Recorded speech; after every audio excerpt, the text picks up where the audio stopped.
Doctor, અમને pregnancy છે અને અમારે જાણવું છે કે અમારા બાળકમાં જીવ ક્યારે આવશે. તમને પણ આવો પ્રશ્ન છે? ચાલો ડિસ્કસ કરીએ.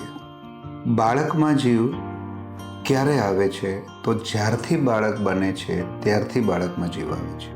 જ્યારે પણ એની મધરને ખબર પડે કે પોતાના પેટમાં બાળક ફરે છે ત્યારે એને ખ્યાલ આવે છે કે બાળક લાઈવ છે, પરંતુ બાળક જ્યારથી અતિ સૂક્ષ્મ એટલે કે બાળક જ્યારે ખૂબ સૂક્ષ્મ બહુ જ માઇક્રોસ્કોપિક સાઇઝનું છે ત્યારથી એનામાં જીવ છે. જીવ છે એટલે જ મોટું થાય છે. મારી ઘડિયાળમાં જીવ નથી એટલે એવડી જ છે.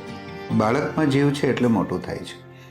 તો જવાબ છે કે જ્યારથી તમારું બાળક બન્યું ત્યારથી એનામાં જીવ છે. પણ ઇન્ટરેસ્ટિંગ વાત તો એ છે કે આ જવાબ બી સાચો નથી. કારણ કે જ્યારે બાળક બન્યું ને એ બાળક બનાવનાર સ્પર્મ અને ઓવમ પણ જીવિત હતા. એટલે જીવ તો પહેલાં બી હતો, ઓવમ અને સ્પર્મના સ્વરૂપે. સ્પર્મ એમના ફાધરમાંથી આવ્યા, ઓવમ એના મધરમાંથી આવ્યો. એનો જીવ ક્યારથી શરૂ થયો? તો જ્યારથી એના ફાધર કે મધર એની માના ગર્ભમાં બન્યા ત્યારથી. તો આવી રીતે લાઈફ અનંતકાળથી ચાલી આવે છે.